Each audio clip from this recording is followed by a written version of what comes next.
Tentu saja Qi Changlan ingin Lu Yun membantunya mengobati cedera kakinya, dan dia ingin melakukannya segera, jadi ketika dia mendengar kata-kata Lu Yun, dia langsung menunjukkan ekspresi bersemangat. Lu Yun dengan tenang melangkah maju dan mencubit tunggulnya, dan berkata, jika kamu mengizinkan aku merawat kakimu, itu tidak akan menjadi masalah sama sekali. Benar-benar, Qi Changlan sangat gembira hingga dia hampir menangis. Dia tahu bahwa dokter ajaib di depannya tidak peduli dengan uang, jadi satu-satunya cara untuk membuatnya terkesan adalah dengan cinta sejati, jadi Qi Changlan membuang tongkatnya dan berlutut di depan Lu Yun dengan susah payah. Saya mohon kepada Dokter Lu untuk membantu saya mengobati cedera kaki saya. Berapa tahun telah berlalu, Qi Changlan berpikir bahwa kakinya akan cacat selama sisa hidupnya, tetapi dia tidak pernah menyangka bahwa dia dapat melihat harapan lagi hari ini. Yu Hongwen mencibir dan berkata, biarkan cucu bajinganmu lebih hormat sebelumnya, mengapa bisa sampai ke titik ini? Kata-kata ini segera membuat tubuh Qi Changlan bergetar, dan Qi Ming kembali mengutuk keras di dalam hatinya. Ketika sekelompok orang di luar pintu melihat pemandangan ini, mereka terkejut. Mereka belum pernah melihat tuannya berlutut sebelumnya, tetapi saat ini, tidak ada yang berani masuk dan membantunya. Siapapun yang membantunya akan dimarahi. Lu Yun terdiam beberapa saat dan berkata, karena ketulusanmu, aku dapat meyakinkanmu bahwa kakimu akan sembuh. Terima kasih. Qi Changlan sangat bersemangat dan hendak mengucapkan terima kasih, tetapi melihat Lu Yun memotongnya dengan lambaian tangannya, lalu berkata, jangan terburu-buru berterima kasih, saya hanya mengatakan bahwa kakimu bisa disembuhkan, tapi orang yang akan mentraktirmu bukanlah aku, melainkan adik perempuanku yang kedua. Adikmu yang kedua, Qi Changlan bingung. Lu Yun mengangguk dan berkata, ya, keterampilan medis saudara perempuan kedua saya juga tidak buruk. Dia telah belajar banyak teknik akupuntur dari saya, tetapi dia kurang pengalaman praktis. Apakah Anda mengerti maksud saya? Inilah yang dipikirkan Lu Yun. Cedera kaki Qi Changlan adalah masalah neuropati yang sangat khas. Jika Lu Yun mengambil tindakan, itu dapat disembuhkan dengan mudah. Namun, Lu Yun tidak akan melakukan ini, sebaliknya, dia berencana untuk membiarkan saudara perempuan keduanya Lin Qingtan mengobati cedera kakinya. Dengan kata lain, dia akan membiarkan Qi Changlan berlatih akupuntur untuk saudara perempuan keduanya, seperti ketika perawat tua di rumah sakit memberikan garam, mereka biasanya tidak melakukannya sendiri dan membiarkan pekerja magang di bawah mereka berlatih akupuntur. Bagaimana mungkin Qi Changlan tidak mengerti apa yang dipikirkan Lu Yun? Dia dijadikan kelinci percobaan, dan proses pengobatannya pasti akan mengalami beberapa liku-liku. Dia dengan hati-hati melihat ekspresi Lu Yun dan tahu bahwa Lu Yun tidak bercanda. Hanya ada dua cara baginya, satu adalah mati, dan yang kedua adalah menggunakannya untuk berlatih. Selain itu, Lu Yun menceritakan situasinya tanpa malu-malu, yang sepenuhnya menunjukkan sikap keras Lu Yun, saya akan memberi Anda dua pilihan ini, Anda dapat memutuskan sendiri apakah akan mentraktirnya atau tidak. Oh, anggap saja itu sebagai permintaan maaf atas hal yang tidak berbakti itu. Qi Changlan menghela nafas dalam hati, mengetahui bahwa jika Qi Ming tidak menyebabkan hal-hal itu, Lu Yun tidak akan bersikap seperti ini terhadapnya, jadi setelah berpikir sejenak, dia berkata, ya. Lu Yun mengangguk, dan segera memanggil Lin Qingtan dan berkata, kakak kedua, bukankah aku baru saja mengajarimu serangkaian teknik akupuntur kaki baru beberapa hari yang lalu, dan seorang pasien kebetulan berada di sini untuk berlatih bersamamu. Lin Qingtan ragu-ragu dan berkata, ini tidak bagus, saya belum mahir dalam rangkaian teknik akupuntur itu. Saya pikir saya harus berlatih dengan model palsu dulu. Tidak apa-apa, orang tua ini hanya suka ditusuk. Mendengar kata-kata Lu Yun, otot-otot di sudut mata Qi Changlan tiba-tiba bergerak-gerak. Jadi, Qi Changlan tinggal di sini dan bertindak sebagai model akupuntur Lin Qingtan. Qi Ming dan yang lainnya untuk sementara tinggal di hotel terdekat dan menemani Qi Changlan datang untuk akupuntur setiap hari. Qi Ming sekarang sudah damai dan tidak berani mengganggu Wang Bining lagi. Tentu saja, dalam situasi ini, dia tidak bisa menahan kegelisahannya, jika tidak, akan sangat lucu jika kaki Qi Changlan disembuhkan dan dia malah menjadi lumpuh. Hari ini, Qi Changlan datang ke aula Xinglin lagi, tetapi kebetulan bertemu dengan Ye Xiangrong dan istrinya yang sedang keluar. Ketika dia melihat Jiang Lan, dia tertegun dan berkata, apakah kamu? Jiang Lan. Dia tidak dapat mengingatnya dengan jelas, dan butuh waktu lama baginya untuk memanggil nama Jiang Lan. Ketika Jiang Lan mendengar seorang lelaki tua di kursi roda memanggil namanya, dia tampak sedikit bingung dan memandang Qi Changlan dan bertanya, siapa kamu? Terlihat tidak asing, tapi saya tidak ingat. Bagaimanapun, dia telah meninggalkan Jinling selama lebih dari 20 tahun. Qi Changlan tersenyum pahit dan mengingatkan, keluarga Jinling Qi. Berbicara tentang keluarga Jinling Qi, Jiang Lan segera teringat sesuatu, matanya berbinar dan dia berkata, apakah kamu Paman Qi? Qi Changlan mengangguk, ternyata itu benar-benar kamu, Paman Qi. Aku tidak menyangka setelah bertahun-tahun, kita benar-benar bisa bertemu lagi di kota kecil di provinsi Jiangnan ini. Keluarga Jiang dan keluarga Qi di Jinling memiliki kontak bisnis di masa lalu. Qi Changlan juga pernah mengunjungi keluarga Jiang beberapa kali dan bertemu Jiang Lan, jadi keduanya adalah kenalan lama. Qi Changlan berkata dengan penuh emosi, terakhir kali aku melihatmu, kamu masih seorang gadis berusia 20-an. Aku tidak menyangka waktu berlalu begitu cepat. Jiang Lan juga mengangguk dengan emosi yang rumit dan berkata, ya, bertahun-tahun telah berlalu dalam sekejap mata. Ayahku, apakah dia baik-baik saja? Tubuh ayahmu masih kuat. Aku sudah mendengarnya berbicara tentangmu berkali-kali. Dia pasti menyesal mengusirmu dari keluarga Jiang. Saat itu, keluarga Jiang ingin menikah, tetapi Jiang Lan tidak setuju, jadi Jiang Zhenghong melontarkan kata-kata kasar dan mengancam akan keluar dari keluarga Jiang jika mereka tidak menyetujui pernikahan tersebut untuk memaksa Jiang Lan, tetapi siapa yang tahu bahwa Jiang Lan memiliki temperamen buruk dan benar-benar marah. Tidak ada kontak lebih lanjut sejak itu. Jiang Lan merasa sangat tidak nyaman setelah mendengar ini dan berkata, jika dia benar-benar menyesalinya, mengapa dia tidak datang kepadaku untuk meminta maaf? Oh, bukannya kamu tidak tahu siapa ayahmu, dia sangat menyelamatkan mukanya. Keduanya mengenang dan berbicara tentang situasi keluarga Jiang saat ini. Ekspresi Qi Changlan tiba-tiba menjadi sedikit tidak wajar. Jiang Lan sepertinya menyadari sesuatu dan dengan cepat bertanya, Paman Qi, apakah sesuatu terjadi pada keluarga Jiang? Waktu dapat melemahkan banyak hal. Setelah bertahun-tahun, Jiang Lan sebenarnya tidak lagi membenci ayahnya, tetapi hatinya masih keras kepala, menunggu pihak lain meminta maaf. Jiang Lan merasa sangat tidak nyaman setelah mendengar kata-kata Qi Changlan hari ini. Kemudian dalam percakapan tersebut, ketika dia melihat Qi Changlan terlihat aneh, Jiang Lan secara naluriah merasa bahwa keluarga Jiang mungkin mengalami beberapa masalah, jadi dia mengajukan lebih banyak pertanyaan. Awalnya, Qi Changlan tidak siap untuk mengatakan apapun, tetapi tidak tahan dengan pertanyaan Jiang Lan, jadi dia hanya bisa menghela nafas dan berkata, keluarga Jiang benar-benar sedang mengalami masa-masa yang tidak mudah akhir-akhir ini. Dia berbicara perlahan. Alasan mengapa keluarga Jiang bisa mendapatkan pijakan di Jinling adalah karena kakek Jiang Lan, Jiang Tianyuan, adalah seorang ahli transformasi. Dia sendirian mengangkat keluarga Jiang ke jajaran keluarga bangsawan kelas 1 di Jinling. Baru-baru ini, salah satu musuh bebuyutan Jiang Tianyuan kembali ke Jinling. Musuh bebuyutannya bernama Hou. Keluarga Hou memiliki masalah dengan keluarga Jiang beberapa tahun yang lalu. Mereka diusir dari Jinling oleh Jiang Tianyuan.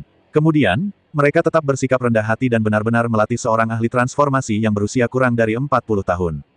Grandmaster alam transformasi bernama Hou Yong. Dalam beberapa tahun terakhir, dia telah naik ke peringkat ke-38 dalam daftar Grandmaster Kerajaan Naga. Karena dia hanya memiliki 8 jari, dia juga disebut Grandmaster berjari 8. Jiang Tianyuan hanya berada di peringkat sekitar 80 dalam daftar Grandmaster. Meskipun peringkatnya mungkin berfluktuasi, pasti ada kesenjangan yang besar dibandingkan dengan Hou Yong. Yang terpenting Hou Yong masih muda dan pasti punya potensi lebih besar di masa depan. Berbicara tentang ini, Qi Changlan tiba-tiba menatap Lu Yun dengan penuh arti. Dia sangat yakin bahwa Lu Yun tidak ada dalam daftar Grandmaster, jika tidak maka akan mengejutkan dunia seni bela diri. Bagaimanapun, ini adalah statistik yang tidak lengkap, dan kelalaian adalah hal yang normal. Kembali ke bisnis. Kali ini keluarga Hou kembali ke Jinling, tentu saja mereka harus menyelesaikan masalah dengan keluarga Jiang. Setelah beberapa kali provokasi, Jiang Tianyuan tidak punya pilihan selain menyetujui pertarungan dengan Hou Yong, dan dia bertaruh. Musuh ingin mundur dari Jinling. Sama seperti saat keluarga Hou dikalahkan dan mundur dari Jinling. Dalam pertempuran ini, kebanyakan orang lebih optimis terhadap keluarga Hou, sehingga keluarga yang memiliki urusan bisnis dengan keluarga Qi menjadi lebih tenang akhir-akhir ini, dan beberapa bahkan mulai lebih dekat dengan keluarga Hou. Qi Changlan berkata dengan malu, sebenarnya, keluarga Qi kami juga telah menunggu dan menonton baru-baru ini. Setelah Jiang Lan mendengar ini, dia tidak bisa tenang untuk waktu yang lama. Dia tidak menyangka hal sebesar itu akan terjadi pada keluarga Jiang, tetapi dia tidak menyalahkan Qi Changlan, karena hal seperti itu sangat umum terjadi pada seorang keluarga pembudidaya prajurit. Selain itu, metode menyiapkan pertempuran dan membuat taruhan ini sudah dianggap sangat ringan. Jika bukan karena tekanan dari aliansi bela diri, pertumpahan darah mungkin akan terjadi. Saat keduanya berbicara, Lu Yun juga mendengarkan, tetapi suasana hatinya tidak berubah sama sekali, seolah-olah dia sedang mendengarkan cerita yang tidak ada hubungannya dengan dia. Yah, sepertinya itu tidak ada hubungannya dengan dia sejak awal. Orang-orang di Liga Bela Diri itu sangat membosankan. Mereka benar-benar membuat daftar Grandmaster. Mereka benar-benar tidak ada hubungannya ketika mereka sudah kenyang. Lu Yun kecil. Saat ceritanya sedang menarik, Liu Yaner tiba-tiba datang ke Aula Xinglin, menemukan Lu Yun dan berkata, ikutlah ke bar bersamaku. Ada apa Kak Yaner, bukankah kamu sudah menjadi penjaga toko? Kenapa kamu masih pergi ke bar? Apakah kamu akan mabuk? Mungkinkah kamu juga terluka secara emosional seperti saudara perempuan keempat? Petik 2. Sejak saudari ketiga menjadi seorang kultivator, dia tidak lagi mengurus bar dan menyerahkannya langsung kepada orang-orang di bawah, jadi lupakan saja. Lu Yun menduga dia mungkin telah membakar baju tidur yang disembunyikan di kamarnya. Mengenai perilaku Liu Yaner, Lu Yun akhirnya menyimpulkannya dalam 4 kata, tidak melakukan pekerjaannya dengan baik. Cinta menyakiti kepalamu. Liu Yaner menjentikkan dahi Lu Yun dan menyeretnya keluar dari Aula Xinglin bahkan tanpa menyapa Lin Qingtan. Apa yang terjadi, kakak ketiga? Melihat langkahnya yang tergesa-gesa dan ekspresi serius, Lu Yun mendapat firasat bahwa mungkin ada sesuatu yang mendesak, jadi dia tidak bisa menahan diri untuk tidak bertanya. Liu Yaner berkata, Xiao Lu Yun, kamu sudah mengetahui identitas pembunuhku, jadi aku tidak akan menyembunyikannya darimu. Kali ini aku ingin bertemu seseorang, atasanku di Shadow Pavilion, dengan nama Sandy Yingmu. Bagaimanapun, Shadow Pavilion adalah organisasi yang teduh. Ia mengadopsi model tim kecil 1 lawan 3, dan setiap orang menggunakan nama kode untuk menghindari disalahkan. Nama kode Liu Yaner adalah Ye Qiangwei, dan 3 orang lainnya di timnya adalah Yingmu dan Wu Chang hitam putih, 2 orang yang dibunuh oleh Lu Yun terakhir kali.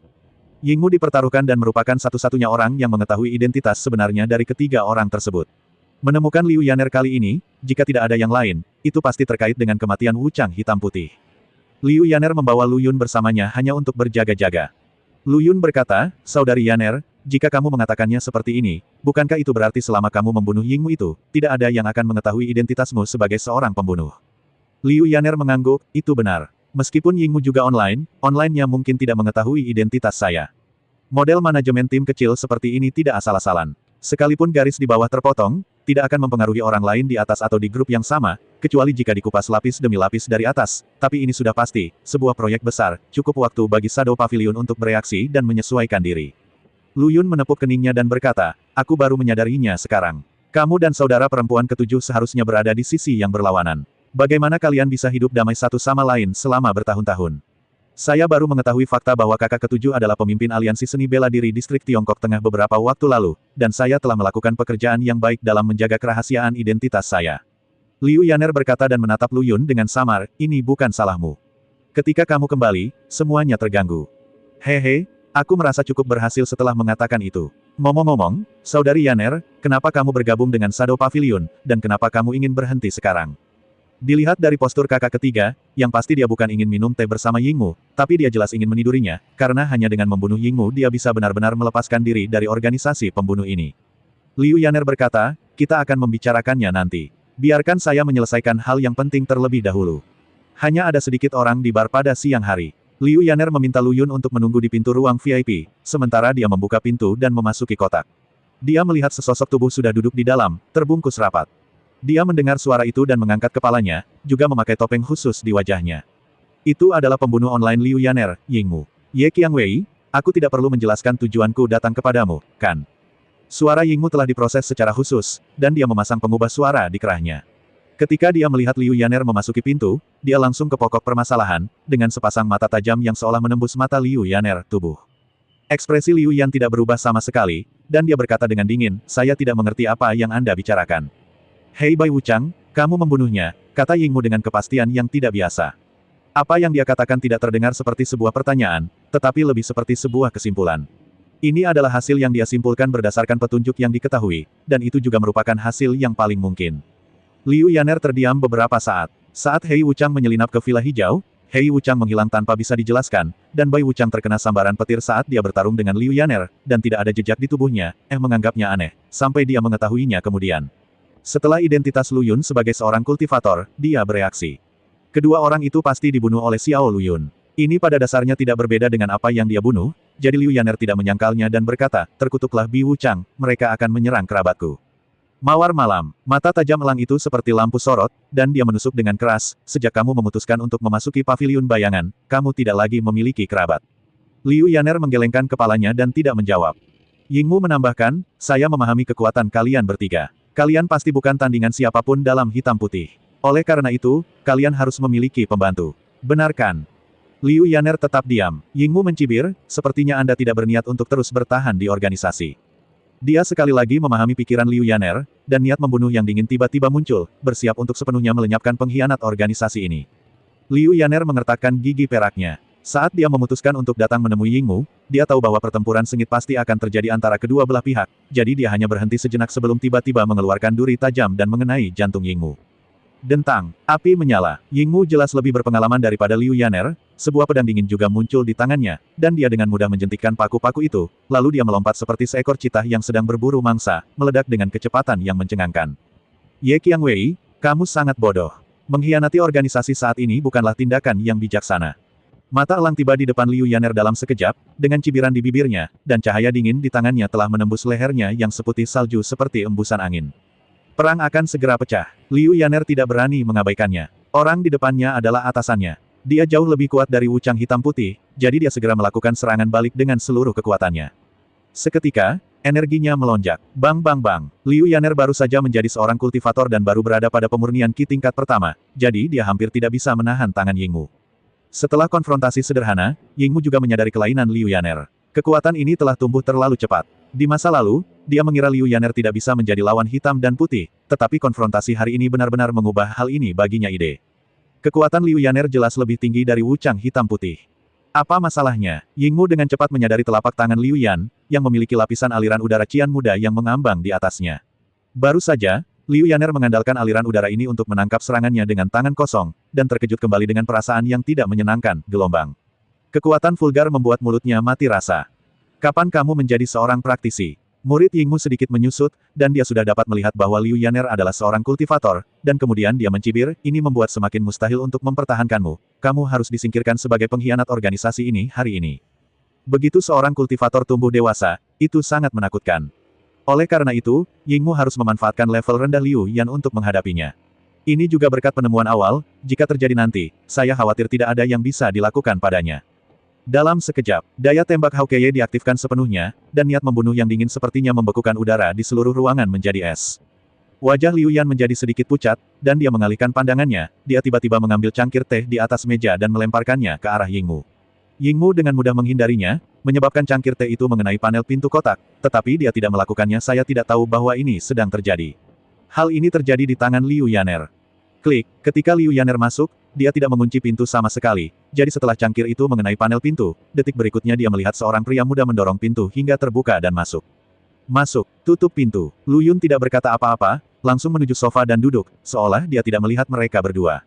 Apakah kamu pembantu Ye Qiangwei? Namun, mata Yingmu terfokus, dan dia menatap pemuda aneh yang tiba-tiba masuk tanpa mengucapkan sepatah kata pun dengan sangat waspada. Lu Yun lalu berkata, kalian yang memukulmu, jangan khawatirkan aku. Petik 2, petik 2. Naluri profesional Yingmu memberitahunya bahwa pemuda di depannya kemungkinan besar adalah seorang kultivator, dan dialah yang membawa masuk Liu Yaner. Ini sangat buruk. Ye Qiangwei, kamu pasti tidak akan berakhir dengan baik jika mengkhianati organisasi. Yingmu berteriak dingin, dan hendak menyerang lagi, tetapi setelah mengambil 2 langkah ke depan, dia tiba-tiba berbalik dan mengutuk dalam hatinya, 2 praktisi, pukul kaki nenekmu. Dia ingin segera keluar, namun pada saat ini, punggung Haokeye tiba-tiba mengalami pukulan keras. Dengan suara gemuruh, kekuatan mengerikan itu langsung menghancurkan organ dalam Haokeye, lalu menjatuhkannya dengan keras ke panel pintu, dan dia pun kehabisan napas. Lu Yun menggelengkan kepalanya dan berkata, awalnya aku ingin kamu berlatih dengan Sister Yaner, tapi aku tidak tahu itu akan sangat tidak efektif. Liu Yaner melangkah maju dan melepas topeng mata elang, matanya yang indah sedikit menyipit, saya tidak menyangka itu dia. Saudari Yaner, apakah kamu kenal orang ini? Melihat Liu Yaner tampak sedikit terkejut, Lu Yun bertanya dengan rasa ingin tahu. Liu Yaner mengangguk dan berkata, kami mengenalnya. Saya dulunya adalah mitra bisnis. Saya pernah minum bersamanya. Dia biasanya orang yang tersenyum dengan kepribadian yang sangat antusias, jadi saya melepas topinya, ketika saya melihat topengnya karena saya benar-benar tidak dapat menghubungkan kedua orang itu. Lu Yun berkata, Saudari Yaner, bukankah kamu sama? Saya kira tidak ada orang lain yang mengira dalam mimpi mereka bahwa Ratu Rose yang menawan sebenarnya adalah pembunuh berwajah dingin Ye Qiangwei. Ini adalah tempat Shadow Pavilion yang benar-benar menakutkan. Anda tidak pernah tahu apakah orang yang tersenyum dan bersikap positif di sekitar Anda mungkin merupakan pembunuh tersembunyi.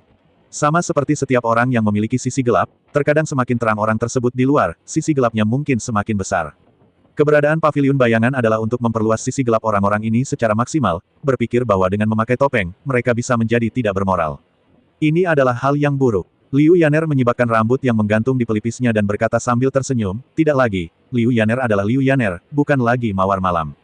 Lu Yun mengangguk, lalu bertanya dengan rasa ingin tahu, Saudari Yaner, bisakah kamu memberitahuku sekarang mengapa kamu ingin bergabung dengan organisasi pembunuh ini? Liu Yaner berpikir sejenak dan berkata, sebenarnya, apakah ini ada hubungannya dengan pengalaman hidupku? Pengalaman hidup, Lu Yun bingung. Saya telah mencari pengalaman hidup saya sendiri selama bertahun-tahun, tetapi saya tidak menemukan apapun. Satu-satunya titik kenangan adalah pavilion bayangan. Jadi ketika Eagle Eye muncul di hadapanku dan berkata ingin merekrutku, aku langsung merasa pernah mendengar nama Shadow Pavilion di suatu tempat. Kupikir dengan bergabung dengan Shadow Pavilion, aku bisa menemukan beberapa petunjuk. Tetapi ketika saya benar-benar memasuki pavilion bayangan, saya menemukan bahwa itu terlalu sulit untuk diselidiki, karena semua orang di sini menggunakan nama panggilan. Sangat sulit untuk naik ke atas untuk menyelidikinya. Karena tidak ada petunjuk yang dapat ditemukan, tidak ada gunanya bagiku untuk tetap tinggal di pavilion bayangan. Tapi untuk organisasi seperti organisasi pembunuh, mudah untuk masuk tetapi sulit untuk keluar. Aku sudah memberitahu Hawkeye lebih dari sekali bahwa aku ingin berhenti, tapi bajingan ini benar-benar mengancamku, mengatakan bahwa selama aku mundur, identitasku akan terungkap. Aku sudah lama ingin membunuh bajingan ini. Liu Yaner menendang tanah dengan keras untuk melampiaskan kebenciannya. Setelah mendengar ini, Lu Yun terdiam beberapa saat, lalu tersenyum dan menghibur, bagaimanapun, kamu akhirnya bebas sekarang. Liu Yaner mengangguk, mengenai masalah pengalaman hidup, persetan. Selama aku memiliki kamu dan saudara perempuannya yang lain, itu sudah cukup. Kita akan selalu menjadi sebuah keluarga. Ya, kami adalah satu keluarga. Lagi pula, kami telah membuat ikatan dan bersumpah ketika kami masih anak-anak. Lu Yun terkekeh, tapi dengan cepat menutup mulutnya dengan sadar, tapi Liu Yaner memandangnya sambil bercanda dan berkata, ayo, apakah kamu masih ingin mengatakan bahwa kamu ingin menikahi saudara perempuanmu? Bagaimana bisa saya? Tidak ada. Liu Yaner tiba-tiba mendekati Lu Yun, mengulurkan jari giok hijaunya untuk mengangkat dagunya, lalu mengedipkan sepasang mata rubah yang sipit dan bertanya, jika kamu hanya dapat memilih satu di antara 7 saudara perempuan kita, siapa yang akan kamu pilih? Petik 2. Pilih. Apakah Anda bercanda? Anak-anak membuat pilihan.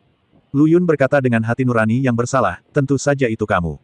Anda menanyakan pertanyaan ini, dan jawaban saya tentu saja Anda. Jika saya menjawab saudara perempuan lainnya, bukankah saya akan dipukuli sampai mati oleh Anda? Pembohong, kita jelas punya banyak peluang. Ahem, saudari Yaner, ayo kita singkirkan mayatnya dulu. Setelah kembali dari Yeqiang Wei Bar, Lu Yun menyelinap ke halaman belakang sendirian. Saya ragu-ragu untuk waktu yang lama. Akhirnya, dia menghubungi nomor khusus dan berkata, bantu saya memeriksa pengalaman hidup seseorang. Guru Tao Tua pernah memperingatkan Lu Yun bahwa dalam hal pengalaman hidup, biarkan saja alam mengambil jalannya, tetapi Lu Yun tidak tahan lagi dan ingin membantu Liu Yaner, jadi dia memberi tahu Anbu. Beberapa saat menunggu. Raja, bawahanku tidak kompeten dan tidak mengetahui pengalaman hidup Nona Liu. Kami mengerahkan semua jaringan informasi dan hanya menemukan informasi tentang Nona Liu setelah dia memasuki lembaga kesejahteraan sinar matahari. Aku tidak menyalahkanmu. Tolong bantu aku memeriksa pengalaman hidup 6 orang lainnya. Jadi Lu Yun memberikan informasi tentang 6 saudara perempuan lainnya kepada Anbu, namun hasilnya masih kosong. Bahkan Ye Qingcheng, meskipun dia telah mengenali keluarga Ye, tidak memiliki informasi tentang masa kecilnya. Lu Yun terdiam lama sekali, dan akhirnya berkata dengan cemas, bagaimana dengan milikku? Bawahanku tidak kompeten. Mendengar kata-kata ini, suasana hati Lu Yun menjadi sangat rumit. Jaringan informasi Anbu miliknya sangat kuat, namun kini, bahkan Anbu pun tidak dapat mengetahui pengalaman hidup dirinya dan ketujuh saudara perempuannya, seolah-olah mereka telah terputus, yang mana sangat aneh. Permainan catur yang hebat. Lu Yun yakin pasti ada satu, atau bahkan beberapa tangan besar, yang mengendalikan semua ini, karena dia meminta Anbu untuk menyelidiki pengalaman hidup Wang Gang dan Zhao Lei, dan hasilnya pengalaman hidup mereka sangat jelas. Hanya Lu Yun dan 7 saudara perempuannya. Jawaban yang mengerikan. Guru Tao Tua itu pasti mengetahui sesuatu, jadi dia berkata pada dirinya sendiri untuk membiarkan alam mengambil jalannya. Sepertinya dia harus meluangkan waktu untuk kembali ke kuil Tao dan bertanya kepada Guru Tao Tua itu tentang apa semua ini. Lu Yun menggelengkan kepalanya. Malam semakin gelap. Lu Yun sedang berbaring di kamarnya tidur, tapi tiba-tiba dia mendengar suara berderit, pintu terbuka, dan kemudian dia melihat sesosok tubuh cantik menyelinap masuk dengan tenang.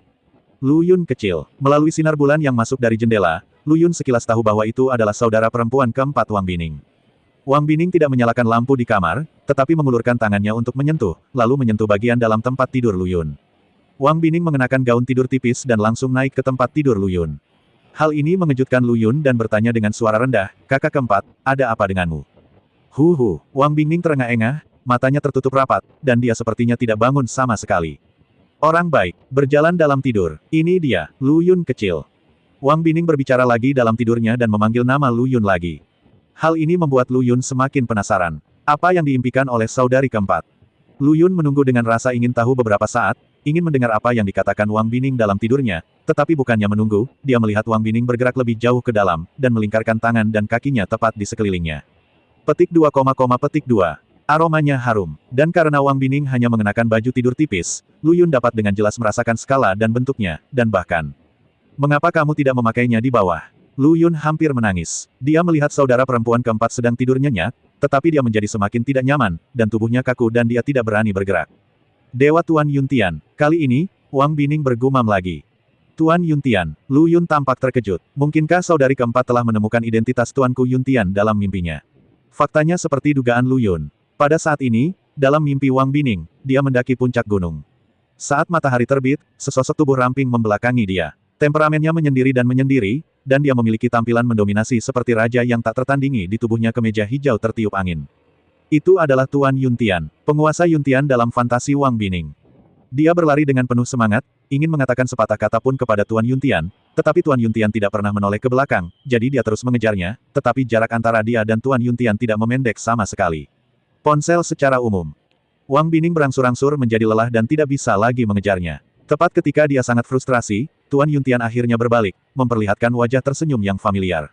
Adik keempat, Wang Bining terbangun, tapi dia tidak terbangun karena ketakutan, tapi terbangun dengan perasaan puas. Tampaknya kedua orang Yuntian Senjun dan Lu Yun saling tumpang tindih, tanpa ada rasa disonansi. Ah!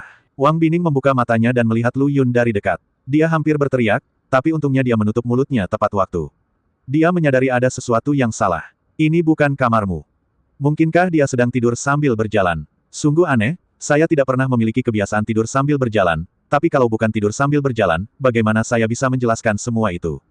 Wang Bining tertegun beberapa saat. Dia diam-diam membuka selimutnya dan melihat ke dalam. Pipinya tiba-tiba terasa panas. Dia melihat gaun tidurnya berantakan. Oh, sungguh memalukan. Kuharap aku tidak membangunkan Lu Yun kecil tadi malam. Wang Bining turun dari tempat tidur dengan hati-hati, lalu meninggalkan kamar Lu Yun berjinjit dengan sepasang kaki kecil dan indah. Tidak peduli bagaimana dia berjalan sambil tidur ke kamar Xiao Lu Yun tadi malam, dia tidak boleh membiarkan kakak perempuan tertua mengetahui masalah ini, jika tidak, dia akan berakhir seperti kakak perempuan ketiga, yang masih berdesakan di kamar yang sama dengan kakak perempuan tertua dan tidak diperbolehkan keluar. Dan tepat setelah Wang Bining meninggalkan ruangan sambil berpikir bahwa tidak ada yang menyadarinya, Lu Yun membuka matanya pada detik berikutnya dan menarik napas dalam-dalam. Apa-apaan ini? Kamu harus mengunci pintu mulai sekarang dan jangan biarkan saudara perempuan keempat menyelinap masuk. Tidak nyaman. Lu Yun berguling-guling sebentar, mencoba untuk tertidur, tetapi begitu dia menutup matanya, dia memikirkan penampilan Wang Bining tadi malam. Kuncinya adalah Wang Bining bukanlah orang yang tidur nyenyak dan menggaruk dengan tangan kecilnya. Bagaimana aku masih bisa tidur seperti ini? Lu Yun tidak punya pilihan selain duduk dari tempat tidur dan menatap sampai dia mendengar suara saudara perempuannya bangun satu demi satu dari luar ruang tamu, lalu dia membuka pintu dan keluar. Wang Bining juga keluar dari kamar saat ini, membelai rambutnya yang halus dan berkata, aku tidur nyenyak tadi malam. Saat itu fajar ketika aku membuka mataku. Hei, Lu Yun kecil, apakah kamu juga sudah bangun? Bangun, saya tidak pernah tertidur. Lu Yun merasa sangat sedih, tapi dia tetap berpura-pura menggosok matanya dan berkata, aku sama sepertimu. Aku tidur sampai subuh, tapi aku tidak tahu apa yang terjadi. Aku merasa sangat mengantuk dan lenganku sakit. Aku kurasa itu karena pertemuan itu. Sudah waktunya tidur. Wang Bining berkata dengan hati nurani yang bersalah, mungkin.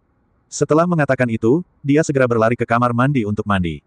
Melihat dia terlihat seperti ini, Lu Yun mendengus dalam hatinya, kakak keempat, kemampuan aktingmu sangat bagus. Saat sarapan, Wang Bining sepertinya sudah benar-benar melupakan apa yang terjadi tadi malam dan berkata, oh, saya sangat senang bisa kembali beberapa hari terakhir ini. Saya tidak ingin pergi lagi. Lu Yun bertanya dengan heran, kakak keempat, apakah kamu akan pergi? Ini pekerjaan. Aku tidak bisa menahannya. Aku harus pergi ke luar negeri besok. Aku kembali dari pekerjaan yang kulakukan hanya untukmu kali ini. Katakan saja kamu tersentuh atau tidak, kan? Haha, terharu. Saya berani bergerak lebih banyak lagi tadi malam. Ngomong-ngomong, kakak keempat, aku mendengar dari kakak King Cheng bahwa kamu pergi ke luar negeri untuk menyelidiki kasus penculikan Raja Jiji. Mengapa begitu lama tidak ada hasil penyelidikan? Bukankah ini Raja Jiji yang nakal? Wang Bining menjulurkan lidahnya yang manis dan tidak melanjutkan berbicara, tetapi ada sedikit kekhawatiran di matanya. Apa yang ingin diselidiki oleh kakak keempat jelas tidak sesederhana itu. Lu Yun berkata, kakak keempat, bisakah kamu tidak pergi? Aku agak enggan melepaskanmu. Aku tidak tega meninggalkanmu, Lu Yun kecil, tapi adikku punya misi, jadi jangan khawatir, aku hanya akan pergi ke sana selama sebulan dan akan segera kembali. Wang Bining menyentuh kepala Lu Yun, tampak seperti kakak perempuan. Lu Yun berpikir sejenak dan berkata, kakak keempat, mohon tunggu sebentar dan aku akan memberimu jimat kedamaian. Dia masuk ke dalam ruangan, dan ketika dia keluar dia memegang sepotong batu bundar, yang merupakan salah satu bentukan mental yang awalnya dia ukir. Sebuah lubang kecil dilubangi di atas potongan batu itu, yang dirangkai dengan tali merah. Bisa saja digantung di leher. Pesona perdamaian ini, selama kamu memanggil namaku, keberuntungan akan terjadi. Wang Bining berkata, jimat perdamaian ini terlalu jelek. Meskipun dia mengatakan ini, dia tetap dengan senang hati mengalungkan potongan batu itu di lehernya, karena itu adalah hadiah pertama yang diberikan Xiao Lu Yun padanya. Lu Yun membuat total 7 jimat perdamaian, atau formasi mental. Tepatnya satu untuk setiap saudara perempuan. Kini yang tersisa hanyalah adik kelima dan keenam, karena mereka belum terlihat. Yang paling menarik adalah saudara perempuan ketujuh Luoli. Selama 3 hari dia tinggal di rumah, dia selalu waspada terhadap Lu Yun, menyebutnya bajingan kecil dan mengatakan dia memiliki niat buruk.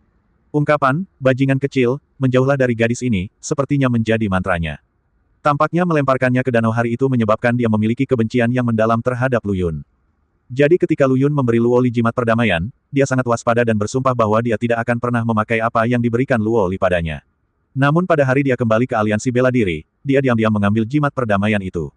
Imut-imut sekali. Prinsip jimat perdamaian adalah lingkaran mental di dalam batu. Selama para suster membaca nama Lu Yun dapat secara singkat melihat lokasi para suster dan situasi sekitarnya. Jika dia menghadapi bahaya, dia bisa bergegas dengan cepat. Disayangkan, Lu Yun tidak cukup kuat sekarang, kalau tidak, dia bisa mengukir formasi pedang kecil di dalam jimat perdamaian, yang akan lebih bisa menjamin keselamatan saudara perempuannya. Ini hanya bisa diperbaiki nanti. Wang Bining mengatakan bahwa jimat perdamaian itu jelek, tetapi dia masih dengan senang hati menggantungkannya di lehernya. Posisi jatuhnya jimat perdamaian itu kebetulan berada di celah seputih salju, dan segera menjadi hangat. Lu Yun tinggal bersama Wang Bining sepanjang hari-hari ini. Mereka berdua mengunjungi Jiangcheng. Keesokan harinya, Lu Yun juga mengirimnya ke bandara ibu kota provinsi. Kemudian, Lu Yun pergi ke pangkalan Wumeng di distrik Jiangnan dan berhasil mencapai penjara bawah tanah dengan bantuan Ordo Tianxi. Yang mulia Tuhan Yang Maha Esa. Saat Su Chun melihat Lu Yun, dia berlutut dengan kagum. Setelah dia meninggalkan keluarga Xiong malam itu, dia bergegas ke markas aliansi bela diri semalaman untuk menebus dosa-dosanya, karena dia tahu bahwa tidak ada gunanya menyinggung dewa penguasa Yuntian, tidak peduli seberapa jauh dia melarikan diri ke ujung bumi. Lu Yun berkata, Su Chun, sekarang aku memberimu kesempatan untuk menebus dosa-dosamu dan melindungi saudara perempuanku yang keempat, tetapi kamu tidak boleh mengganggunya sampai saudara perempuanku yang keempat kembali ke rumah dengan selamat dan aku memulihkan kebebasanmu.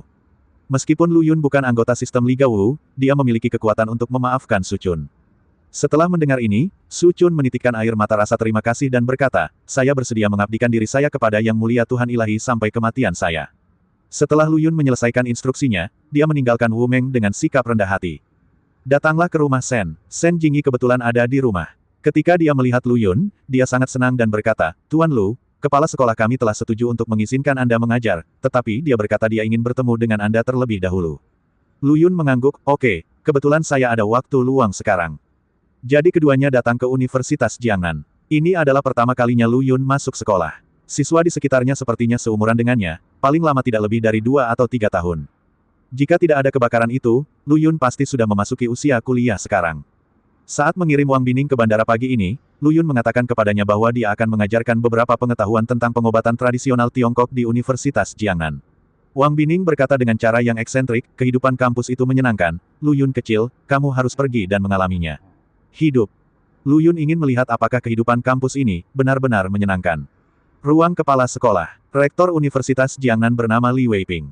Ketika dia melihat Sen Jingyi, dia sangat sopan. Candaan, bisakah dia bersikap kasar? Sen Jingyi adalah putri dari keluarga Sen. Terus terang, dia adalah generasi kedua kaya yang datang untuk mengalami kehidupan. Menjadi seorang guru hanyalah hobi Sen Jingyi suatu hari nanti, dia akan pulang dan mewarisi ratusan juta harta keluarga dalam 1 menit. Jadi ketika Sen Jingyi melamar sekolah untuk meluncurkan kelas minat pengobatan tradisional Tiongkok, Li Weiping segera menyetujuinya. Hal lainnya adalah pengobatan tradisional Tiongkok adalah intisari negara ini. Li Weiping juga merasa bahwa generasi muda masa kini harus belajar lebih banyak tentang budaya pengobatan tradisional Tiongkok di Longguo. Mengenai gurunya, Sen Jingyi mengatakan bahwa dia memiliki kandidat yang direkomendasikan, dokter ajaib dari Jiangcheng yang sangat populer akhir-akhir ini. Dokter ajaib Jiangcheng. Mendengar hal ini, Li Weiping pun ikut bersemangat. Ia juga pernah mendengar tentang dokter ajaib yang lahir di Jiangcheng. Jika dokter ajaib itu benar-benar mau datang dan mengajar, pasti akan menjadi suatu kehormatan bagi Universitas Jiangnan. Sen Jingyi tersenyum dan memperkenalkan, kepala sekolah, ini adalah Dokter Ilahi Lu. Dokter Ilahi Lu. Li Weiping memandang Lu Yun, warna matanya sedikit berubah. Dia telah mendengar tentang dokter ajaib Jiangcheng, dan dia juga tahu bahwa ada rumor yang tersebar luas bahwa dokter ajaib itu masih sangat muda, tetapi ketika dia melihatnya hari ini, itu masih di luar dugaan Li Weiping. Meskipun Li Weiping bukan orang di bidang pengobatan Tiongkok, ia juga mengetahui situasi di bidang pengobatan Tiongkok. Mereka yang bisa disebut dokter ajaib, pasti berada di level pemain nasional yang hebat sebenarnya berusia 40 tahun, yang bisa dibilang masih sangat muda. Li Weiping awalnya mengira Lu Yun berusia 40-an. Tapi ketika saya melihatnya hari ini, saya terkejut. Seorang dokter ajaib berusia 20 tahun. Dikatakan bahwa bahkan Yu Hongwen, ahli pengobatan tradisional Tiongkok, menjadi murid dokter ajaib Jiangcheng. Mungkinkah pemuda di depannya ini? Li Weiping tahu bahwa Sen Jingyi tidak punya alasan untuk berbohong kepadanya, tapi ini terlalu sulit dipercaya.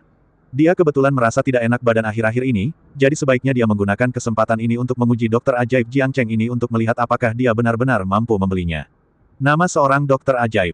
Jadi Li Weiping berkata, Dokter Lu, sebenarnya saya merasa sedikit tidak enak badan akhir-akhir ini. Saya ingin tahu apakah Anda dapat memeriksanya untuk saya. Apa yang dia lakukan sangat cerdas, dia tidak akan menyinggung perasaan Lu Yun, tapi dia juga bisa menguji level Lu Yun untuk melihat apakah dia memiliki kemampuan untuk mengajar. Bagaimanapun, dia harus bertanggung jawab terhadap murid-muridnya. Tentu saja, Lu Yun memahami pikiran Li Weiping, tapi dia tidak mengungkapkannya. Sebaliknya, dia tersenyum dan berkata, Baiklah, kepala sekolah Li meletakkan tangannya di atas meja. Saya akan memeriksa denyut nadi Anda terlebih dahulu. Li Weiping melakukan apa yang diperintahkan. Lu Yun meletakkan 3 jari pada 3 bagian Chun Guan Chi-nya. Dia tidak bertanya apa-apa, dia hanya merenung sejenak sebelum menjawab, hati yang berlebihan dan tubuh bagian atas mengganggu lubang bening. Kepala sekolah Li harus akhir-akhir ini dia merasa kesal dan mudah tersinggung. Dia tidak bisa tidur nyenyak, gelisah, bahkan bengkak dan nyeri di kepala, terutama di bagian samping kepala, benarkah? Petik 2. Li Weiping kaget. Jangan terlalu kaget, karena umumnya ketika pasien berobat ke dokter, dokter tidak hanya akan mendiagnosis denyut nadi pasien, tetapi juga menanyakan di mana ia merasa tidak nyaman. Ia juga harus mengamati lidah pasien dan membuat diagnosis yang komprehensif. Inilah yang disebut, melihat, mendengar, bertanya, dan memperhatikan, yang keduanya sangat diperlukan. Tapi Lu Yun tidak bertanya apa-apa sekarang, dia hanya diam-diam memeriksa denyut nadi Li Weiping dan kemudian memberitahukan penyebab dan gejalanya. Yang terpenting semua gejala yang dia sebutkan benar-benar konsisten. Oleh karena itu, Li Weiping sangat kagum dan yakin dengan dokter muda ajaib di depannya. Namun, karena dia sudah mencapai tahap ini, dia tentu berharap penyakitnya bisa sembuh secepatnya, jadi dia berkata sambil tersenyum, Dokter Lu, bagaimana dengan penyakit saya? Lu Yun mengerti maksudnya dan berkata, itu tidak masalah. Saya akan menulis resep untuk penambahan dan pengurangan ramuan Gastrodia Uncaria. Anda bisa membawanya ke toko obat China terdekat untuk mendapatkan resepnya, lalu kamu bisa pulang dan membuat sup dan meminumnya. Petik 2. Hei, terima kasih, dokter ajaib. Li Weiping bersyukur, tetapi Shen Jingyi tidak bisa tidak mengingatkannya, kepala sekolah, jangan lupa bahwa tujuan mengundang dokter Lu ke sini bukan untuk mentraktir Anda. Ada senyuman di mata indah gadis itu, dan dia tampak bahagia untuk Lu Yun saat melihat ekspresi yakin Li Weiping.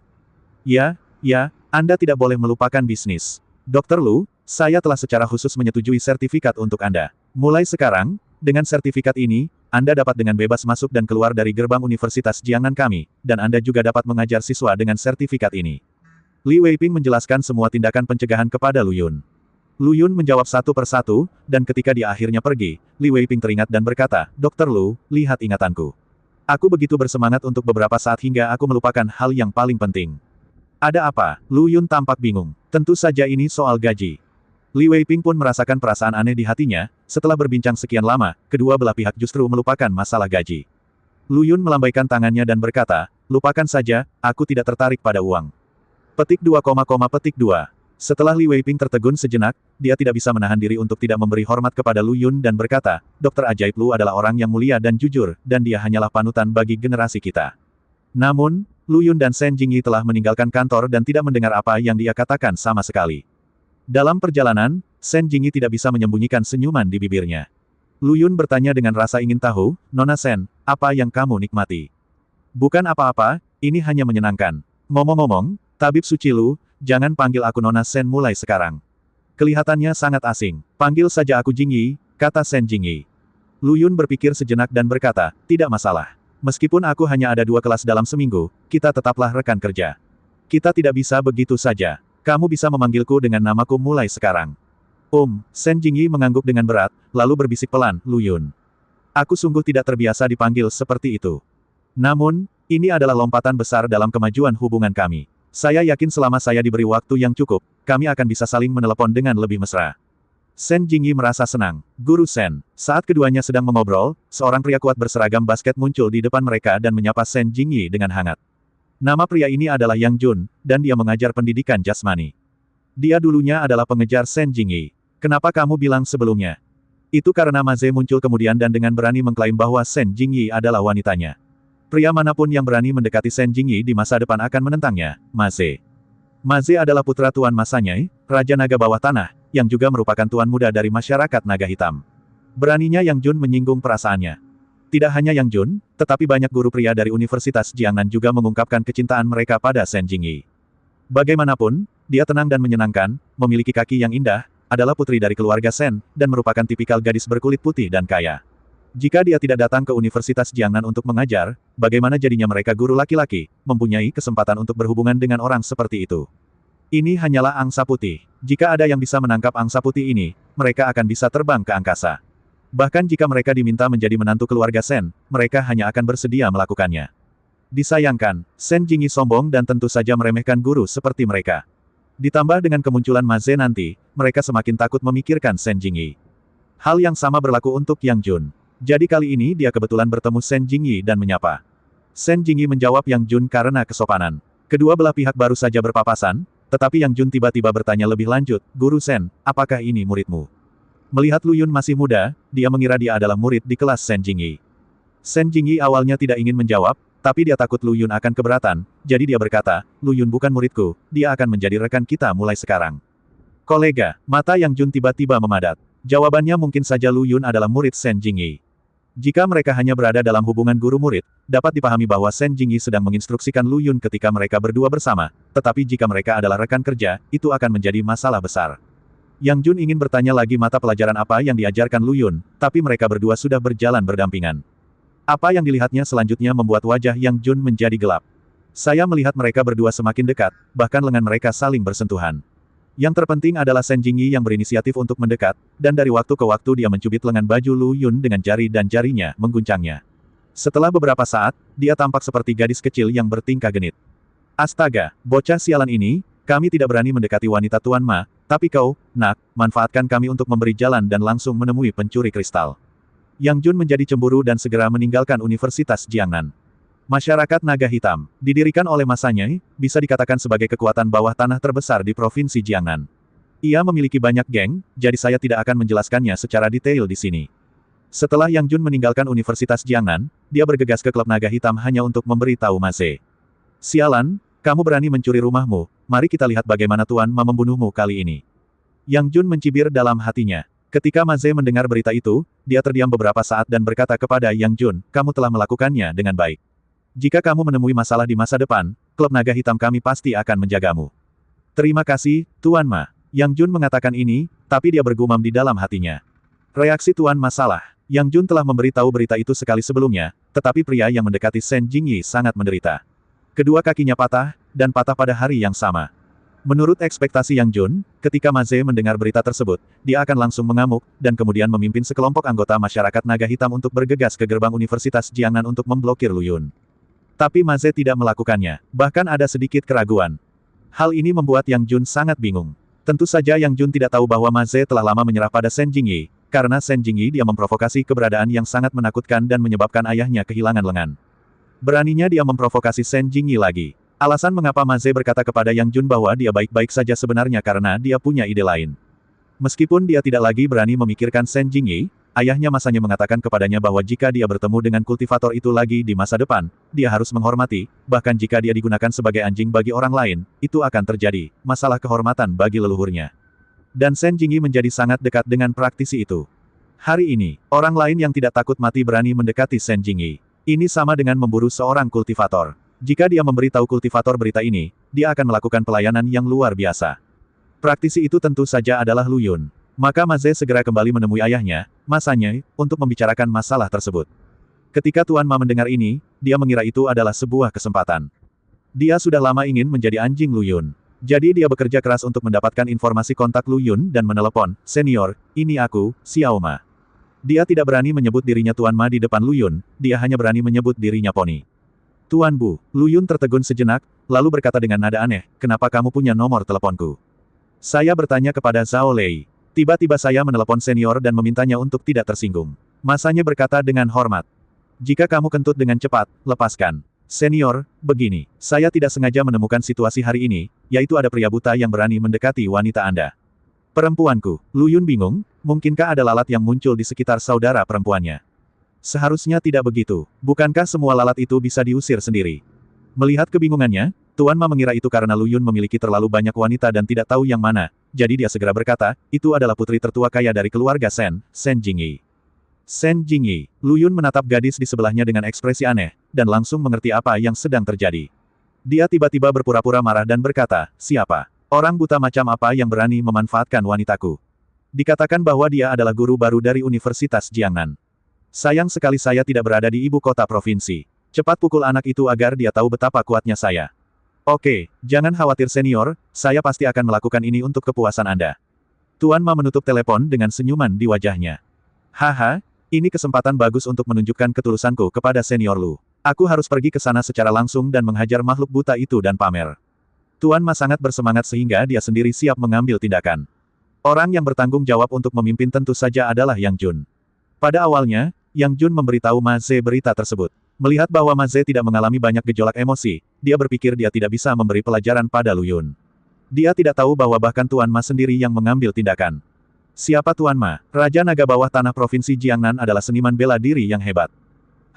Nak, jangan salahkan aku karena bersikap jahat. Jika kamu ingin menyalahkanku, kamu hanya bisa menyalahkan dirimu sendiri karena tidak memiliki mata yang baik karena memprovokasi keberadaan yang begitu menakutkan. Haha, begitu aku melakukan ini hari ini, Tuan Ma akan melakukannya pasti berpikir bahwa saya adalah mata-mata yang berkualitas. Di masa depan, jalan saya akan diperluas. Bisa dibilang Mood Yang Jun mirip dengan masanya, hanya saja dia ingin pamer di depan Ma Ze, sedangkan masanya ingin pamer di depan Lu Yun. Fantastis. Di sisi ini, wajah Shen Jingyi memerah, tetapi ada senyuman aneh di matanya. Calon pacarku ini sangat menarik. Dia benar-benar membiarkan orang lain datang untuk memukulinya. Dia sungguh nakal. Bersama orang seperti itu seharusnya tidak pernah terasa membosankan, bukan? Saat Lu Yun menjawab telepon tadi, Shen Jingyi berdiri di sampingnya, tapi tidak berkata apa-apa. Tentu saja dia bisa mendengar isi panggilan itu dengan jelas.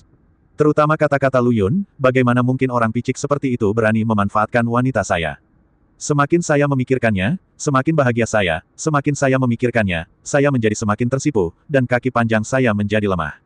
Shen Jingyi secara alami meraih lengan Lu Yun dan berkata dengan wajah tersipu, karena kamu ingin berakting, tentu saja kamu harus bertindak lebih realistis. Lu Yun meliriknya dengan penuh arti dan berkata sambil tersenyum jahat, saya pikir Anda ingin menggunakan nama akting untuk merencanakan sesuatu yang merugikan saya, bukan? Wajah Shen Jingyi menjadi lebih merah. Setelah diekspos oleh Lu Yun, dia sangat pemalu. Dia hendak melepaskan lengan Lu Yun, tapi sedetik berikutnya, dia merasakan tangan hangat menyentuh ereksinya. Kamu benar, akting harus lebih realistis. Wajah Shen Jingyi memerah seolah dia akan berdarah. Mereka berdua berjalan keluar dari gerbang sekolah. Untuk membuat pihak lain menghalangi mereka, Lu Yun bahkan mengajak Shen Jingyi berkeliling beberapa kali di dekat gerbang sekolah. Tapi karena pemalu, Shen Jingyi tidak punya niat untuk melawan sama sekali. Paling-paling, dia berpura-pura menjadi pendiam, dan dia sangat menantikan langkah Lu Yun selanjutnya untuk menjadi lebih berani. Ngomong-ngomong, wanita adalah spesies yang sangat aneh. Mereka sombong seperti angsa putih di depan orang yang tidak mereka sukai, tapi di depan orang yang mereka sukai, mereka ingin orang lain bertindak seperti hooligan dan menghancurkan sikap mereka ke tanah. Keduanya tampak seperti pasangan muda yang sedang jatuh cinta. Setelah beberapa saat, sekelompok orang akhirnya bergegas, dan Yang Jun lah yang memimpin. Dia sangat takut orang baru itu akan meninggalkan kampus pada saat berita itu bocor. Melihat dua orang dari kejauhan, Yang Jun langsung bersemangat. Sepertinya dia datang di waktu yang tepat dan memblokir lawan di gerbang sekolah dengan akurat. Tuan ketiga, Tuan Ma, lihat, apa yang saya katakan benar, anak laki-laki itu memang tidak jujur, tangannya sebenarnya. Kecemburuan Yang Jun benar-benar meledak, dan matanya menjadi merah saat melihat telapak tangan Lu Yun menyentuh bagian ereksi Shen Jingyi. Sialan, nak, aku tidak ingin kuku babi lagi. Mata Yang Jun terbakar. Dalam keadaan apa seseorang menjadi cemburu? Aku akan iri padamu ketika tidak ada banyak perbedaan kekuatan antara aku dan kamu, atau bahkan ketika aku berpikir kamu lebih lemah dariku, tetapi kamu dengan mudah mendapatkan sesuatu yang aku tidak bisa. Tetapi jika ada perbedaan kekuatan yang sangat besar antara saya dan Anda mendapatkan apa yang saya impikan, saya hanya akan kesal paling banyak, tetapi saya harus mengagumi Anda di dalam hati, Anda memang lebih mampu dari saya. Inilah mentalitas Yang Jun. Ma Ze lebih baik darinya. Jika Ma Ze memiliki Shen Jingyi, dia akan menerima begitu saja dan tidak perlu mengeluh. Tapi Lu Yun berbeda. Dalam pandangan Yang Jun, Lu Yun hanyalah rekan baru. Selain tampan, dia tidak memiliki sesuatu yang istimewa dari dirinya, jadi dia sangat tidak senang saat melihat Lu Yun dan Shen Jingyi berjalan bersama. Karena aku tidak bahagia, jangan pernah berpikir untuk bahagia juga. Jadi Yang Jun sangat aktif dan bergegas ke depan Lu Yun. Dia berkata sekeras yang dia inginkan, sialan, kenapa kamu tidak segera menjauhkan kaki babimu dari tubuh Guru Shen? Lu Yun memandangnya dengan bercanda dan berkata, aku hanya bertanya-tanya mengapa berita itu bocor begitu cepat. Ternyata kamu, orang bermata merah muda, yang membuat laporan itu. Alih-alih melepaskan tangannya, dia meremasnya dengan sedikit kekuatan, yang sangat elastis sehingga langsung membuat mata Shen Jingyi menyipit, dan leher angsa seputih saljunya menjadi merah seluruhnya. Bajingan, apakah kamu ingin mati? Kecemburuan di tubuh Yang Jun hampir meledak di dadanya. Dia tidak sabar untuk berbalik dan berkata kepada Tuan Ma, anak ini tidak mendengarkan nasihat dan tidak menganggapmu serius. Tentu saja dia ingin meninggalkan kesan yang baik pada masanya dan Ma Ze dengan penampilan yang begitu positif. Saat dia melihat masanya melangkah ke arah ini dengan sikap muram, Yang Jun semakin bangga dan berkata, "Wah, tahukah kamu? Siapa yang kamu provokasi? Kamu mati, hahaha." Bentak, Yang Jun tertawa bangga, ketika tiba-tiba sebuah tamparan keras menghantam wajahnya. Pada saat ini, Yang Jun merasakan kakinya meninggalkan tanah, dan kepalanya pusing 3 kali di udara sebelum jatuh ke tanah. Semua tulang di tubuhnya hampir patah. Ada apa dengan Pak Ma? Salah satu lengannya patah. Apakah ada yang salah dengan penglihatannya sehingga dia bisa melakukan kesalahan dalam jarak sedekat itu? Satu sisi pipi Yang Jun bengkak, dan giginya yang tanggal terbang ke tempat yang tidak diketahui, tetapi kepalanya semakin bingung. Lalu dia melihat pemandangan yang mengerikan. Tuan Ma menghampiri Lu Yun dengan penuh hormat, membungkuk dan berkata, "Senior, maafkan saya. Saya tidak menyangka guru baru dari Universitas Jiangnan adalah Anda." Tuan Ma juga bergumam di dalam hatinya bahwa praktisi senior ini sangat nakal dan bertindak sangat realistis di telepon. Saya pikir tidak ada seorang pun yang memiliki penglihatan yang berani mendekati Nona Sen. Ma Ze juga ketakutan. Tuan Ma berkata, "Senior, apa yang harus saya lakukan terhadap perempuan jalang yang menyinggung Anda itu? Apakah Anda ingin saya membuangnya ke sungai untuk memberi makan ikan?" Begitu kata-kata ini keluar, Yang Jun langsung ketakutan. Bagaimana dia tahu bahwa Lu Yun memiliki latar belakang yang begitu besar sehingga bahkan Tuan Ma pun harus bersikap hormat di hadapannya. Pantas saja Ma Ze tidak mengalami perubahan suasana hati ketika dia mendengar seseorang menasihati Sen Jingyi bahwa ada seseorang yang lebih kuat. Pria itu sedang mengincar Sen Jingyi. Ini masalah serius. Sanjungan belum dilakukan, tapi kaki kudanya tersanjung. Yang Jun menyesalinya. Lu Yun terkekeh dan berkata, "Ini hanya kasus mata merah. Ini belum mengancam nyawa. Tolong selamatkan nyawanya." Hanya Lu Yun yang suka bercanda. Tidak perlu mengambil nyawa orang lain hanya karena mereka cemburu. Seperti yang kamu perintahkan, Tuan Ma berjalan ke arah Yang Jun, mengangkatnya ke kaki Lu Yun dengan satu tangan, dan berkata, "Apakah kamu mendengar itu? Senior Lu baik hati. Aku berkata aku akan menyelamatkan nyawamu. Mengapa kamu tidak segera berterima kasih Senior Lu karena tidak membunuhnya?" Grace. "Terima kasih Tuan Lu karena tidak membunuh, terima kasih Senior Lu karena tidak membunuh." Yang Jun bersujud dan berkata, celananya basah. Dia tidak pernah berpikir dalam mimpi terliarnya bahwa dia hampir kehilangan nyawanya hanya karena membuat laporan kecil. Pak Ma mendengus dingin dan berkata, "Saya, Pak Ma, paling benci dalam hidup saya, kalian yang pengadu." Petik 2, petik 2. Ketika saya memberitahu Anda berita ini sebelumnya, Anda jelas sangat bersemangat. Mengapa Anda begitu marah sekarang? Dunia bos memang sulit dipahami. Yang Jun sangat sedih hingga dia ingin menangis. Setelah mengajar Yang Jun, Tuan Ma berpikir sejenak, lalu tiba-tiba menyerahkan sesuatu kepada Lu Yun dengan kedua tangannya dan berkata, "Senior, ini Ordo Naga Hitam, yang mewakili kekuatan tertinggi Asosiasi Naga Hitam kita. Saya harap Anda bisa menerimanya." Orde Naga Hitam. Ketika Lu Yun melihat apa yang Tuan Ma berikan dengan tangannya, dia langsung menjadi tidak senang. Dia berkata dengan wajah datar dan suara yang lurus, "Tuan Ma, apa maksudmu? Saya orang yang lugu dan serius. Kamu bukan, ini merusak jiwaku." Tuan Ma adalah kekuatan bawah tanah, dan perkumpulan naga hitam adalah geng yang ia dirikan.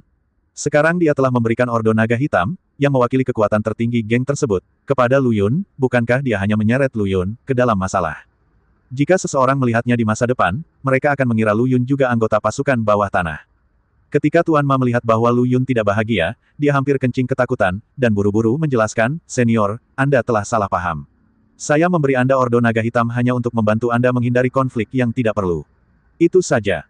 Ada banyak cabang di bawah masyarakat naga hitam, dan mereka tidak terlalu harmonis satu sama lain. Jika ada yang tidak mengambil inisiatif untuk menyinggung Lu Yun, masanya tidak akan mampu memberikan kompensasi bahkan 10.000 nyawa. Namun dengan Ordo Naga Hitam, situasinya berbeda. Selama Lu Yun menghadapi masalah di masa depan dan memusnahkan Ordo Naga Hitam, orang-orang di masyarakat naga hitam secara alami tidak akan berani memprovokasi Lu Yun lagi, yang dapat menghindari banyak masalah. Setelah penjelasan masanya, Lu Yun merasa itu masuk akal. Dia memiliki token surga di tubuhnya, tetapi tidak banyak orang di dunia sekuler yang mengetahui token surga, terutama di Provinsi Jiangnan. Diperkirakan kecuali aliansi bela diri, token surga ini adalah token yang tidak berguna. Orde Naga Hitam berbeda. Semua orang di Provinsi Jiangnan mengenal perkumpulan Naga Hitam, dan semua orang mengenal Guru Ma, jadi memegang token ini benar-benar dapat menyelesaikan banyak masalah. Terlepas dari apakah bisa digunakan atau tidak, lebih baik memilikinya daripada tidak sama sekali. Setelah Lu Yun berpikir sejenak, dia masih mengulurkan tangan dan mengambil token naga hitam dan berkata, "Mengambil token naga hitam tidak berarti bahwa saya adalah anggota dari masyarakat naga hitam. Seperti yang Anda katakan, dengan token ini, saya dapat menghindari banyak hal. Konflik yang tidak perlu." Memahami, keringat dingin mengucur di dahi Tuan Ma, dan dia mengangguk dan buru-buru membungkuk. Dia menyerahkan perintah naga hitam kepada Lu Yun terutama untuk pertimbangannya sendiri. Di satu sisi, dia khawatir orang-orang di bawah ini akan ceroboh dan menabrak Lu Yun lelah. Kalau tidak, setiap kali ada konflik, saya harus buru-buru meminta maaf, itu pasti melelahkan. Sekilas, kultivator senior ini bukanlah guru yang damai. Keduanya datang ke rumah Sen. Sen Jinhua dengan antusias menyambut Lu Yun masuk, dan memandang Sen Jingyi secara rahasia. Sen Jingyi segera mengerti apa yang dia maksud, tersenyum pada Lu Yun dan berkata, saya berkeringat di jalan, saya akan mandi. Mandi. Lu Yun, ini rumahmu, kamu bisa mandi kapan saja kamu mau. Dengan mengatakan ini, aku merasa kamu sengaja mencoba merayuku. Lu Yun melihat sekilas pikiran Sen Jingyi. Sen Jinhua menyerahkan seikat kunci ke tangan Lu Yun dan berkata sambil tersenyum, Tuan Lu, saya tahu bahwa dalam beberapa hari ke depan, Anda akan mempromosikan pengetahuan pengobatan tradisional Tiongkok di Universitas Jiangnan. Saatnya sudah larut malam sepulang sekolah, jadi kamu harus pergi lebih awal.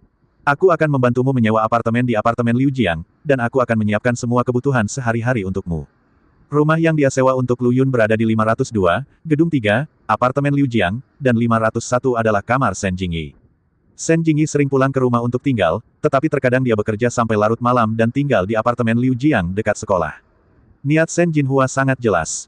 Tentu saja dia berharap mereka berdua bisa memiliki lebih banyak kesempatan untuk berduaan, dan yang terbaik adalah tidur di kamar yang sama selangkah demi selangkah. Lu Yun bertanya dengan ekspresi terkejut, Tuan Sen, bagaimana Anda tahu bahwa kelas saya ada di malam hari? Lu Yun memiliki dua kelas utama setiap minggunya, pada hari Selasa dan Kamis, dari jam 7 sampai jam 9 malam. Bagaimanapun, ini adalah kelas minat pengobatan tradisional Tiongkok dan tidak dapat menyita waktu kelas normal siswa. Selain itu, Universitas Jiangnan tidak memiliki jurusan kedokteran. Tentu saja, Lu Yun tidak dapat mengambil kursusnya sebagai kursus profesional. Dia tidak akan menjelaskannya terlalu detail, dia akan mempromosikan beberapa pemikiran pengobatan tradisional Tiongkok dan membiarkannya orang tahu bahwa pengobatan tradisional Tiongkok di Longguo sangat ampuh untuk menumbuhkan minat mereka terhadap pengobatan Tiongkok.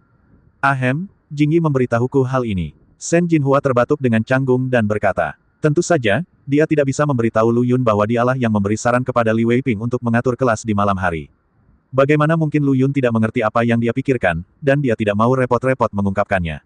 Dia mengambil seikat kunci dan berkata, oke, karena rumahmu sudah disewa, aku akan menjaga dan tinggal di dalamnya. Dia memiliki 28 tongkat besar, jadi meskipun dia bergegas kembali ke Jiangcheng setelah kelas, itu tidak akan memakan waktu lama, tetapi menyimpan kuncinya bukanlah hal yang buruk. Jika sudah terlambat untuk kembali suatu hari nanti, dia takut mengganggu istirahat adiknya. Sen Jinhua sangat gembira saat melihat Lu Yun menerima kunci tersebut. Faktanya, dia telah memberikan kunci cadangan kepada Sen Jingyi, sehingga Sen Jingyi bisa berpura-pura tidak sengaja memasuki kamar Lu Yun kapan saja, dan kemudian, hehe. Sen Jinhua tertawa dan berkata, haha, Tabib Suci Lu, kita sudah lama tidak duduk dan minum sejak hari lelang amal. Bagaimana dengan sesuatu yang putih hari ini? Karena Tuan Sen sangat anggun, aku akan mengorbankan hidupku untuk menemanimu. Sen Jinhua berbalik dan mengeluarkan sebotol minuman beralkohol konsentrasi tinggi, yang sepertinya membuat Lu Yun mabuk. Ketika Lu Yun memikirkan Sen Jingyi akan mandi, dia segera menyadari bahwa mereka ingin memasak nasi mentah. Lu Yun merasa lucu di hatinya dan memutuskan untuk menggoda ayah dan putrinya, jadi dia minum anggur sebanyak yang ditawarkan Sen Jinhua, dan segera dia berpura-pura pusing dan berbaring di atas meja. Sen Jinhua berkata dengan penuh emosi, Dokter ajaib Lu terlalu mabuk. Sepertinya dia tidak akan bisa kembali hari ini, sayang. Ini bukan desahan, ini jelas sebuah trompet yang melambangkan kemenangan dan kegembiraan. Lu Yun meletakkan kepalanya di atas meja kopi, menoleh sedikit dan melirik ke samping. Jantungnya tiba-tiba melonjak. Dia melihat sepasang kaki yang panjang, putih dan lembut, yang hampir membutakannya.